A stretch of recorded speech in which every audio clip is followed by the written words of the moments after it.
My name is Sandy Rodriguez. I'm a Chicana artist working in Los Angeles.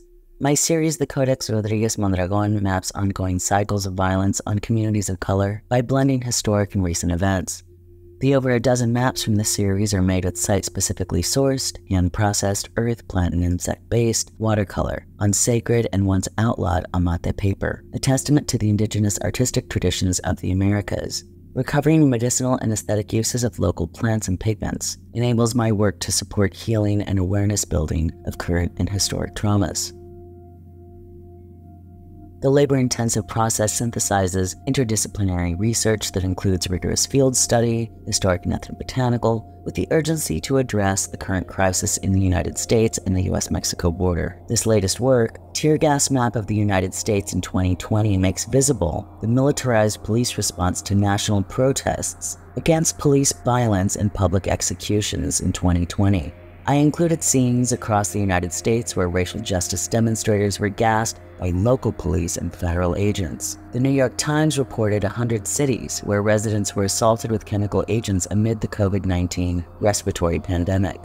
The work has been in progress for the past 4 years and was completed as we see now the long-term impacts, and court cases are again in the news headlines. Red dots on the map identify the sites where local and federal agents assaulted protesters, including mothers and children, and underscore the enduring legacy of colonial violence on communities across the United States. This map draws on the tradition of ancient painters, scribes of the Americas who layered time, history, and identity on ceremonial paper. Each pigment contains symbolic power. Maya blue connects us to the ancestors. Red ochre, an ancient ceremonial paint, records history and ritual. Cochineal red, derived from scale insects, stands in for blood. Walnut ink is a potent medicinal dye in the history of image making in North America. Cadmium red and cobalt blue, modern carcinogenic colorants. In tear gas number 26, number 57, and 58, I created these 31.5-inch by 47-inch tear gas paintings on the verge of abstraction. These are meditations on revolution and resistance, and include moments when protesters were met with tear gas and other chemical agents during the 5 months of protests in Portland, Oregon.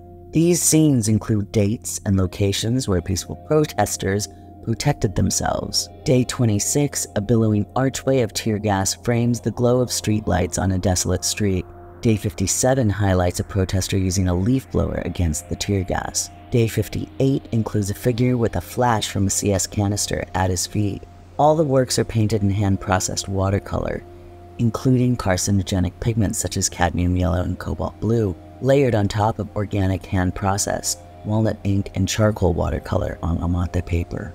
These works are part of an ongoing body of work that interrogates systems that permit law enforcement to assault civilians on U.S. soil with chemical agents. The 1925 Geneva Protocol prohibited the use of tear gas in international armed conflicts almost a century ago, and somehow the U.S. law enforcement thinks it does not apply to peaceful political protests involving civilians. This suite of tear gas paintings is installed beneath the panoptic eye of a monumental, kinetic, light sculpture of a police helicopter, Calavera Copter, created in 2018.